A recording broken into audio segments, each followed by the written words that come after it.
የለፉበትንና የደከሙበትን ገንዘብ በአግባቡ ለማያስቀምጡ ሰዎች አንድ መረጃ እጄ ገብቷል። ይህንን መረጃ ከትንሽ እስከ ትልቅ ገንዘብ ማለትም የለፉበትን ገንዘብ የት ማስቀመጥ እንዳለባቸውና እንዴት በአግባቡ መጠቀም እንዳለባቸው እስካሁን ድረስም ላላወቁ ለነዛ ወዳጆቻችሁ ላኩላቸው። ድጋፍ ሲባል ሰምታችኋል ብዬ አስባለሁ። ድጋፍ ማይክሮ ፋይናንስ ማለት ነው። ነገሩ እንዲህ ነው። በአመት ከፍተኛ ወለድ የሚያስገኝም የጊዜ ገደብ ቁጠባን ድጋፍ ማይክሮ ፋይናንስ ይዞላችሁ ቀርቧል። ከ3 ወር ጀምሮ ለሚቆጥቡ ደንበኞች ትልቅ የተባለ ወለድንም እየከፈለ የሚገኘው ድጋፍ ማይክሮ ፋይናንስ በአመትም ከ15% እስከ 24% ወለድን ለናንተ ይዞ መጥቷል። 1 ቢሊዮን ብር ለቆጠበ በወር እስከ 20 ሺህ ብር፣ 5 ቢሊዮን ብር ለቆጠበ በወር እስከ 100 ሺህ ብር፣ እንደዚሁም 10 ሚሊዮን ለቆጠበ ደግሞ በወር እስከ 200 ሺህ ብር ወለድ ያስብላችኋል።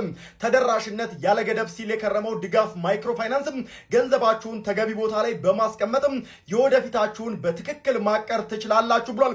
ከ50 ሺህ ብር ጀምሮ በጊዜ ገደብ ቁጠባ በመቆጠብም ተጠቃሚ እንድትሆኑም አማራጭን አቅርቦላችኋል። ለተጨማሪ መረጃም ታዲያ በ6575 ላይ መደወል ትችላላችሁ። አሊያም ደግሞ በ0965 44 44 99 ይደውሉ። ድጋፍ ማይክሮ ፋይናንስ